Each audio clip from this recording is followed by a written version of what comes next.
अस्सलामु अलैकुम वरहमतुल्लाहि वबरकातुहू। जब भी तुम अल्लाह से मांगो वो अंतुम मूकिनून बिल इजाबा, यकीन के साथ मांगा करो, यकीन के साथ यानी शक की बुनियाद पे नहीं।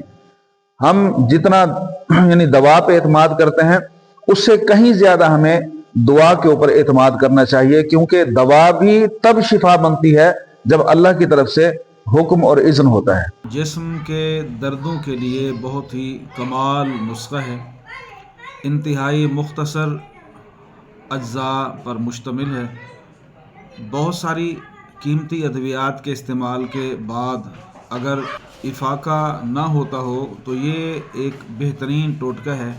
इसे इस्तेमाल करके इसे आज़मा कर देख लीजिए, इंतहाई कमाल चीज़ है। जिस्म के दर्द, नाक का दर्द, कान का दर्द, सर का दर्द ख़ास तौर पर, उसमें ये बहुत ही मुफीद साबित होता है। 2 तोला नौशादर अच्छी तरह बारीक कर लें और 2 माशा काफूर अलहदा बारीक करके उसमें शामिल करें और फिर इन दोनों चीज़ों को अच्छी तरह बारीक कर लें और शीशे की बोतल में डाट लगाकर महफूज रखें। सर दर्द के लिए 2 चुटकी सूंघ लें जैसे नस्वार सूंघी जाती है, और दाढ़ के दर्द के लिए 1 चुटकी अच्छी तरह दाढ़ पर या जिस दांत में दर्द हो उस पर मलें और 2 मिनट के लिए मुंह नीचे करके बैठ जाएं। इंशाअल्लाह इससे जो भी कसाफत होगी, जो मैल कुचैल होगी, वो ज़ायल हो जाएगी। दर्द जो शदीद और बेताब करने वाला दर्द है, इससे इंशाअल्लाह काफूर हो जाएगा।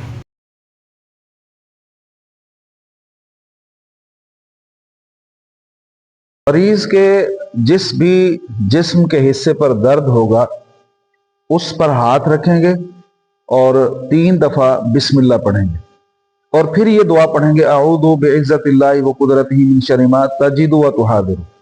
अपने लिए जब हम दुआ करेंगे तो अपने सर पर, अपने हाथ पर, बाजू पर, जिस भी जगह पर दिल में किसी भी जगह पे दर्द है वहां पे हाथ रख के पढ़ेंगे, अऊज़ु बिइज़्ज़तिल्लाहि व कुदरतिही मिन शर्रि मा अजिदु व उहादिरु, 3 दफा बिस्मिल्लाह पढ़ने के बाद।